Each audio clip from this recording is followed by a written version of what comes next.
నమస్కారం.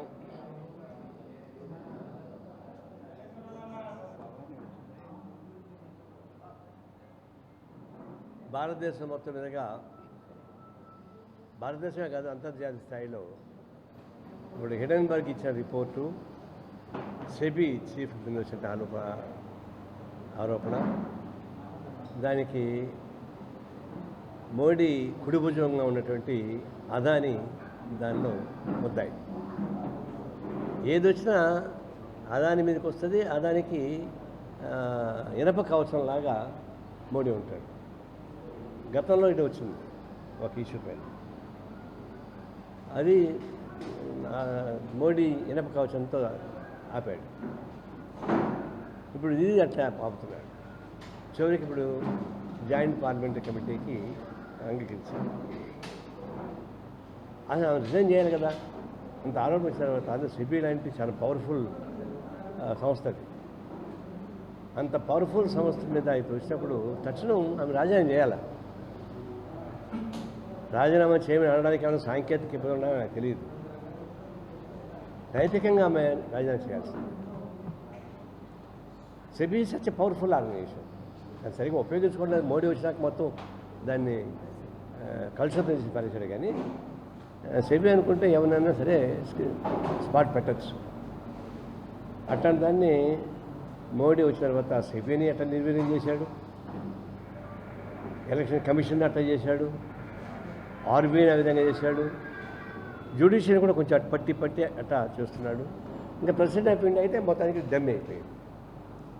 ఒక ప్రమాదకర స్థాయికి భారతదేశ ప్రభుత్వం మోడీ నాయకత్వం వస్తూ ఉంది. ఇది దేశవ్యాప్తంగా కూడా పెద్ద ఆందోళన చేయాలి.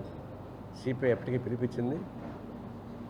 సాధ్యమైన చోట్ల ఎక్కువ ఈ సెబీ ఇష్యూ, అదాని ఎపిసోడ్ పైన ఆందోళన చేయాలని, ప్రదర్శన చేయాలని పిలిపిస్తున్నాం. రామకృష్ణుడు చెప్తాడు. రెండవది అతిపెద్ద ఇష్యూ బంగ్లాదేశ్. బంగ్లాదేశ్లో ఆమెకి 4 పర్యాయాలు ప్రధానమంత్రికి ఉండింది. ముజిబుర్ రహమాన్ కూతురు. కానీ ఆమె లాస్ట్ ఎన్నికలు ఏమైంది తెలుసా? ప్రతిపక్ష పార్టీలు మొత్తం బైకాట్ చేశాయి. ఎవరు పోటీ చేయలే. ఆమె ఒకటే పోటీ చేసిన గెలుచుకుంది. అప్పుడు అనుకున్నాం ప్రతిపక్ష పార్టీ మొత్తం బైకాట్ చేయడం అంటే జనం ప్రజలకు అవుతారు. కరెక్ట్గా 6 నెలల్లోనే జనం తిరిగారు. ఒక స్టేజ్లో బంగ్లాదేశ్ని నిలబెట్టే మాట వాస్తవమే. తర్వాత గవర్నమెంట్స్ ఎక్స్పోర్టు బాగా పికప్ చేసుకుంది. బంగ్లాదేశ్ నుంచి వచ్చిన గవర్నమెంట్స్ అమెరికా కానీ దొరుకుతాయి, లండన్ దొరుకుతాయి, అన్ని దొరుకుతాయి. కానీ ఆమె అవినీతి పెరిగిపోయింది విపరీతంగా, అహంభావం పెరిగింది, ప్రజాస్వామ్యం లెక్క చేయలేదు. వీటన్నిటిని అంకిత కల్మినేటింగ్ పాయింట్ ఏమొచ్చినా రిజర్వేషన్స్, విద్యార్థుల రిజర్వేషన్స్. ఇప్పుడు ముజిబుర్ రహమాన్ ఉన్నప్పుడు ఆ ఉద్యమంలో పాల్గొన్న వాళ్ళకందరికీ కూడా ఆ కుటుంబాలలో 30% రిజర్వేషన్స్ ఇచ్చారు ఉద్యోగాల్లో. ఇప్పుడు 3 తరాలు అయిపోయాయి కదా, ఇప్పుడు ఎందుకు ఇవ్వాలని చెప్పేసి కోర్టు సలహా ఇస్తే దానిపై ఉద్యమం వచ్చింది. అది పెరిగి చివరికి ఉన్న ఆవేశాలు మొత్తం ఒకటి వేసుకొని ఆమెని హూస్ చేసేంతవరకు వచ్చేసింది.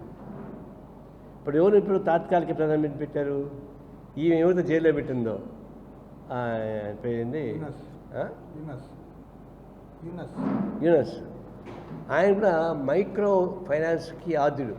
ప్రపంచంలోనే మైక్రో ఫైనాన్స్కి ఆద్యుడు ఆయన. బంగ్లాదేశ్లో మైక్రో ఫైనాన్స్ పెట్టి ఒక డెవలప్ చేశాడు. దాన్ని కాపీ కొట్టి ఇక్కడ కూడా రాహుల్ గాంధీ శిష్యుడు ఒకడు, వాడి పేరు ఉంది, మైక్రో ఫైనాన్స్ పెట్టాడు. కానీ వీడేం చేశాడు? 25% నుంచి 51% దాకా వడ్డీ వసూలు చేయడం మొదలుపెట్టాడు. ఇవ్వకపోతే వాళ్ళపైన దాడులు చేశాడు. నేనే సాక్ష్యం. ఆ వేటపాలెంలో పండుగ రోజు ఒక చనిపోయి ఆత్మహత్య చేసుకోండి. ఎందుకంటే వీళ్ళు అప్పుడు వస్తారు, దబాయిస్తారు, పండగ పూట అవమానం ఇప్పిస్తే ఆమె చనిపోయింది. అప్పుడే మనం పిలిపించాం. మైక్రో ఫైనాన్స్ ఎక్కడుంటే అప్పుడు దాడులు చేయమని పిలిపిస్తే అన్ని చోట్ల దాడులు చేశారు మనం. ఆ దెబ్బతో ఫైనాన్స్ కంపెనీ మూతపడిపోయింది, చేయలేకపోయారు. ఇప్పుడు కన్యాకుమారి రెడ్డి ముఖ్యమంత్రిగా ఉన్నప్పుడు నన్ను పిలిచి అడిగాడు, 6,000 కోట్లు డిస్ట్రిబ్యూట్ చేస్తున్నాడు, నువ్వు కొంచెం ఊరుకుంటే అటు వసూలు చేసుకుపోతున్నాడు అంటే. మేము ఒప్పుకోమన్నాం. అది ఏంటంటే మీ పార్టీ లేని చోట వసూలు చేసుకోమని చెప్పాను మా వాళ్ళని. పార్టీలు లేని చోట పోయారు, ఎక్కడికి పోయినా నీ స్టేట్మెంట్ తలుపు కట్టించి పెట్టారు అక్కడ. నా స్టేట్మెంట్ దాన్ని బద్దలు కొట్టండి, డబ్బులు కట్టబాకని చెప్పింది పెట్టుకున్నాడు. వాళ్ళు పోతే చూపుతా ఉంది అంటారు వాళ్ళు. ఇటు అయిపోయింది ఏంటంటే మేమేం చేయలేము అంటే అసలు కట్టమన్నారు. వడ్డీ ఎప్పుడో అసలు కలిసిపోయింది కాబట్టి అది కుదరదన్నాం, అది వెళ్ళిపోయాడు. ఇదే పద్ధతి ఆయన అంతకన్నా ముందు యూనివర్సిటీ బంగ్లాదేశ్లో మైక్రో ఫైనాన్స్ పెట్టాడు, బాగా చేశాడు. దానిలో కూడా తప్పు ఈమె 6 నెలలు జైల్లో పెట్టింది. ఈయన 6 నెలలు జైల్లో ఉన్నాడు. ఇప్పుడు ఆయన లండన్లో పోయి కూర్చుంటే ఆయన పట్టుకొచ్చుకొని విద్యార్థులు డిమాండ్ చేశారు ఆయన్ని పెట్టమని. మిలిటరీ వాళ్ళకి వార్నింగ్ ఇచ్చారు, మీరు రాజకీయ జోక్యం పుచ్చుకోవడానికి వీలు లేదని చెప్పేసి విద్యార్థులు వాళ్ళకి అల్టిమేటివ్ ఇచ్చారు. దాని దెబ్బతలతో వాళ్ళు హ్యాండ్ ఓవర్ చేసుకునేవాళ్ళు. జ్యుడిషియరీ తిరిగిపోయారు, మీరు రిజైన్ చేయమని చెప్పండి. జ్యుడిషియరీ రిజైన్ చేసింది. ఎందుకంటే హసీనాకు అనుకూలంగా ఉన్నటువంటి బొరాక్స్ అనేది 70 రాజీనామా చేయించేశారు. ఇప్పుడు కోర్టు కూడా లేవు కూడా. అప్పుడు మేమేమన్నామంటే ఇతను నియంత్రణతో పోకడం వల్ల హసీనా అయింది బంగ్లాదేశ్ ప్రధానమంత్రి. ఇప్పుడు కానీ అహంభావం ఉండకూడదని చూడండి. మన జగన్ లాంటిదే చెప్పాం కదా, అవినీతి నియంత్రణతో ఉండేవాళ్ళు బాగుపడాలని, అది అయిపోయింది. అయితే ఇదే సందర్భంలో అక్కడ ముజిబుర్ రహమాన్ విగ్రహాన్ని పగలగొడుతున్నారు. అది మేము ఖండించాం. ముజిబుర్ రహమాన్ విగ్రహాన్ని ఖండించాం, దాని జోలికి పోకూడదు, కమ్యూనల్ టెన్షన్ ఉండడానికి వీల్లేదు అని చెప్పాం. అయితే అక్కడక్కడ కొన్ని ఉంటాయి ఎలిమెంట్స్. ఐసోలేటెడ్గా హిందువుల పైన దాడి చేసినట్టుగా కొన్ని వీడియోస్ పెట్టి బీజేపీ కూడా అది పనిగా పెద్ద ఎత్తున ప్రచారం చేస్తున్నారు. అక్కడ జరిగింది గోరంత అయితే కొండంతా చేస్తున్నారు. అట్ట పోల్చుకుంటే మన భారతదేశం ఎక్కువ జరిగినాయి అవి లెక్క తీస్తే. సరే దాన్ని కంపేర్ చేయగల మేము మనం అందరూ అప్పీల్ చేసాం. విద్యార్థులు లీడర్స్ అప్పీల్ చేశారు, ఎక్కడ ఎవరి మీద దాడులు చేయడానికి వీల్లేదు. హిందూస్ కాపాడుతారు, పోయి కాపలాగా వస్తారు. పోయి హసీనా ఇంట్లో దాడులు చేసి మొత్తం వస్తువు ఎక్కడికెళ్తే అవన్నీ తీసి పెట్టమన్నారు. యూనివర్సిటీ పెట్టుకున్నారు, అటు వాళ్ళు కంట్రోల్ చేస్తున్నారు. అయితే దాన్ని చిన్న తీసి మన భారతదేశంలో పెద్ద ఎత్తున అంటే వాళ్ళ ఉద్దేశం ఎట్టుందంటే ఇందిరాగాంధీ బంగ్లాదేశ్కి సైన్యాన్ని పంపించి ఎట్టయితే దాడి చేసిందో అట్లా మోడీ కూడా ఆ విధంగా చేయించాలనేది అభిప్రాయం ఉన్నట్టుంది వాళ్ళకి, ఆర్ఎస్ వాళ్ళకి, బంగ్లాదేశ్ని ఆక్యుపై చేసుకోవాలని. ఈ లోపల నాకు ఫోన్ చేయడం మొదలుపెట్టి నన్ను, నువ్వు హిందువు పుట్టావా, నువ్వు ఊరికి పుట్టినావు, నువ్వు ఎందుకు ఖండించవు దీన్ని, ఇది చేస్తూ ఉంటే ఎట్లా అని నన్ను పూతలు తిట్టడం మొదలుపెట్టాను. జరిగేది అక్కడ నేను ఫస్ట్ స్టేట్మెంట్ నేను ఇచ్చాను, నా స్టేట్మెంట్ అన్నీ అంతా వేరు కదా, కొంత కట్ చేస్తారు కదా. అంటే ఆ బంగ్లాదేశ్లో జరిగిన ఘటనల్ని దాని పరిష్కారానికి ఉపయోగపడే పద్ధతి చూడకుండా దాని రాజకీయ స్వార్థంతో ఆర్ఎస్ఎస్ వాళ్ళు వాతావరణం కలిసి ప్రయత్నిస్తున్నారు. అది కరెక్ట్ కాదు.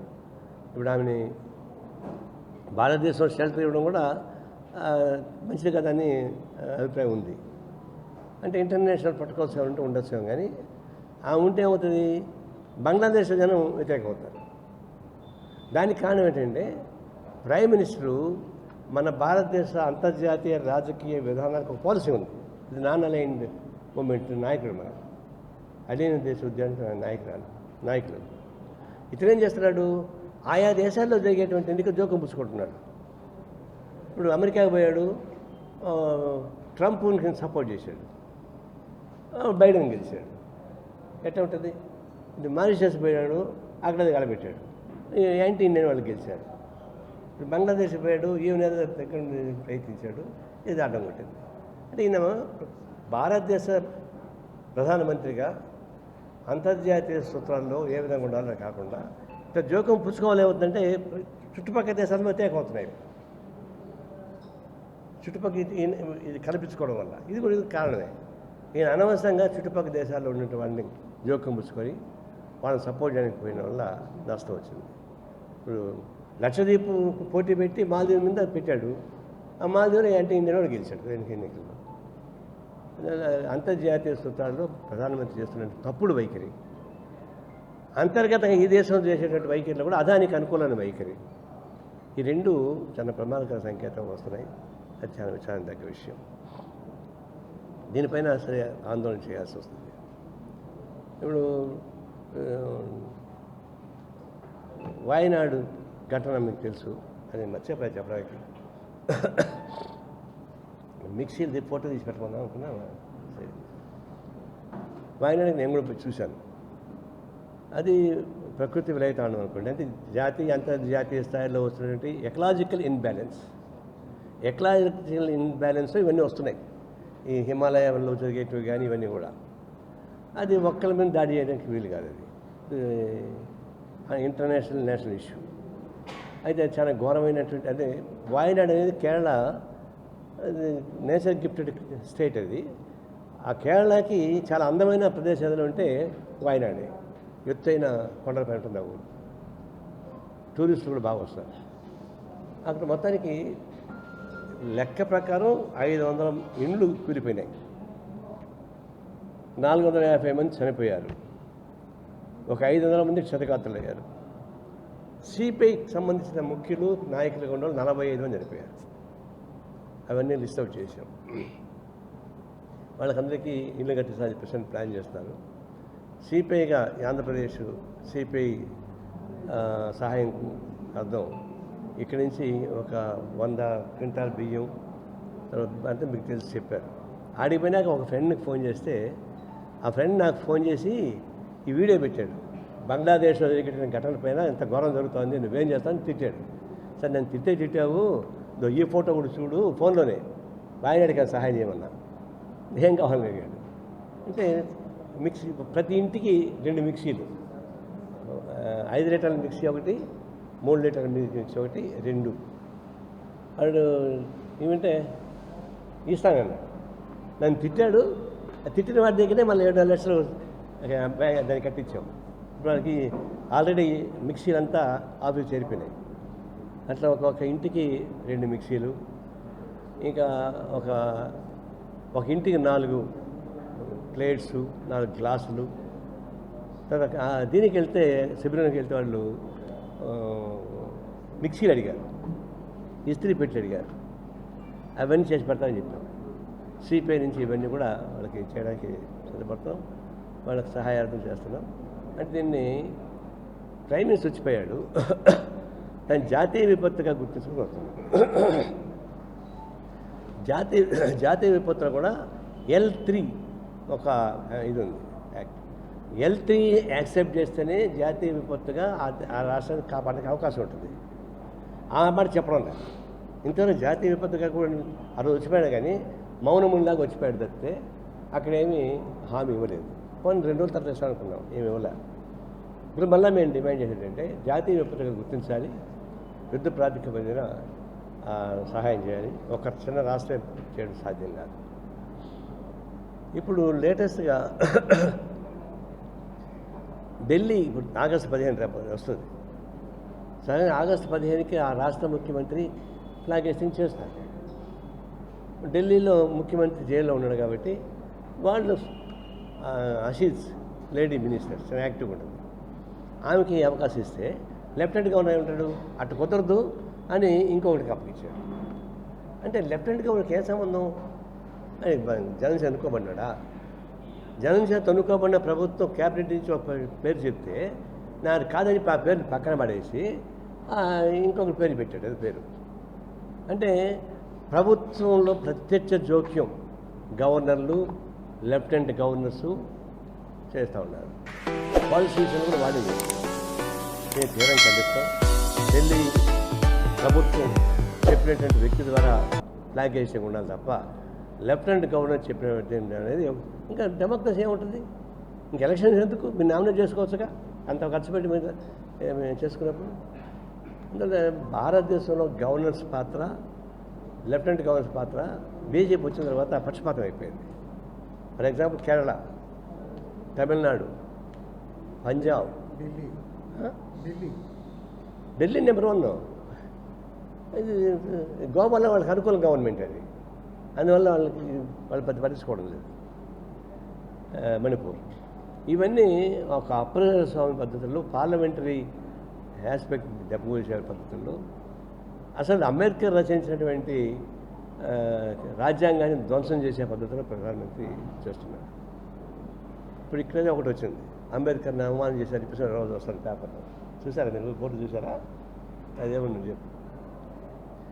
అంబేద్కర్కు సమంగా ఎవరి పేరు పెట్టుకున్నా వాడు పనికిమాలిన లెక్క. అంబేద్కర్ ఇది నేషనల్ ఇంటర్నేషనల్ లెజెండరీ. ఆయన దగ్గర ఆయన బొమ్మ నువ్వు పెట్టినంత మాత్రం నువ్వు ఆయన కీకుడు అయిపోతావా? నెమలు నాట్యం చేస్తుంటే కాకి ఇకిలించిందంట. నెమలు నాట్యం చూసి కాకి ఇకిలిస్తా నెమలి నాట్యం అవుతుంది, అది అవుతుందా? అవుతుంది కదా. దాన్ని గుర్తుపెట్టుకుని చేయాల్సిన అవసరం ఉంది. ఇప్పుడు అగ్రిగోల్డ్ సంబంధించి ఒక మంత్రి కొడుకు అని చెప్పాడు. దీనికి కూడా కారణం చంద్రబాబు నాయుడు. మొట్టమొదటి చంద్రబాబు ముఖ్యమంత్రి అయినప్పుడు మేము డైరెక్ట్గా పోయి అగ్రిగోల్డ్ వాళ్ళకి మిస్టేక్ చేస్తే దాని మీద పనిష్మెంట్ జరుగుతున్నాయి. వాళ్ళకి అప్పటికే ఒక 21,000 కోట్ల రూపాయలు ఆస్తుంది. వాళ్ళు ఇవ్వాల్సిందే మొత్తం 6,000-7,000 కోట్ల రూపాయలే. మేము దాదాపు 34 లక్షల మంది దానికి సభ్యులుగా ఉన్నారు, దానికి పనిచేస్తున్నారు. అయ్యా నువ్వు మొత్తం అది హ్యాండ్ ఓవర్ చేసుకో, ఒక 3,000 కోట్ల రూపాయలు శాంక్షన్ చేయి, 5,000 నుంచి 10,000 దాకా ఉండే వాళ్ళకన్నా సెటిల్ చేసి, అప్పుడు దాదాపు 50-60% అయిపోతుంది. ఈ లోపల మీకు ఆయన వాళ్ళ ఆస్తులు హోటల్స్ అంతా ఉన్నాయి కదా, దాన్ని గ్యారంటీ పెట్టుకొని సెటిల్ చేసుకో అని అంటే ఈయన నన్ను బ్లాక్మెయిల్ చేస్తున్నారు, ఈ హోటల్ కొట్టాలని ప్రయత్నిస్తూ అంటున్నారు అని ఇబ్బంది పెట్టాడు. వాళ్ళు చాలా చెప్తారా, మనం గిల్టీ ఉండకూడదు, నేను తప్పు చేయదు అనుకున్నప్పుడు భయపడాల్సిన పనే ఉంది, ధైర్యం చేయి నువ్వు అంటే ఆయన కాకుండా కుటుంబరాన్ని పంపించాడు. అది ఆయన ఏం చేస్తాడు? అందువల్ల మంచి పనులు చేయడానికి ధైర్యం ఉండాలి, చెడు పనులు చేయడానికి భయం ఉండాలి. అన్నిటికీ భయపడి చేస్తుంటే ఇప్పుడు ఏమైంది? పాపం లక్షలాది మంది దాని బాధితులు ఇబ్బంది పడితే డబ్బులు కొట్టేస్తున్నారు. జోగి రమేష్ ఒకటే బయటపడింది, ఇంకా చాలా ఉన్నాయి. వాడి ఆస్తులు ఎక్కడెక్కడో ఉన్నాయి, ఏడున్నాయి నువ్వు ఊహించుకోలేవు. ఒకసారి మా ఇద్దరిని అరెస్ట్ చేశారు తాడిపత్రిలో. ఆ జీవి వేసుకొని అడవులంతా తిప్పించారు, ఒక చోట ఉండకుండా. చివరికి మధ్యాహ్నం మారుమూల కొండల్లో అడవులపతి పెట్టారు మమ్మల్ని. ఆడవ చూస్తే అది అగ్రిగోల్డ్ బోట్ ఉంది, మామిడి తోట వేసి పెట్టారు దాంట్లో. మారుమూల అది. వీటికి వాళ్ళు చేసిన తప్పు ఉంది, అది సెబీ ద్వారా వచ్చిన ప్రాబ్లం. నేను దాని జోలికి పోవడం పరిష్కారం చేయడానికి నువ్వు పనిష్మెంట్ అగ్రిగోల్డ్ వాళ్ళకి ఇస్తున్నావు, కానీ జనం 32 లక్షల కుటుంబాలు దానికి ఉన్నారు, దానికి ఏజెంట్లు ఉన్నారు, మళ్ళీ దాని మీద బతికేవాడు అంతా కలిపి 60-50 లక్షల మంది దాన్ని డిపెండ్ అయిన ఉంటే వాళ్ళని కాపాడుకుంటారా?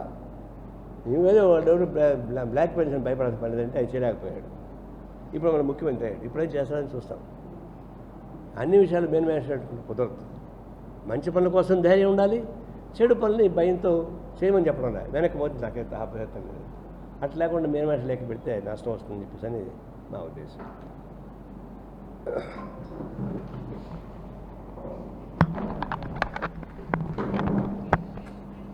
చంద్రబాబు నాయుడు ముఖ్యమంత్రి అయిన తర్వాత ఫస్ట్ టైం డెలిగేషన్గా పోయి కలిసాం.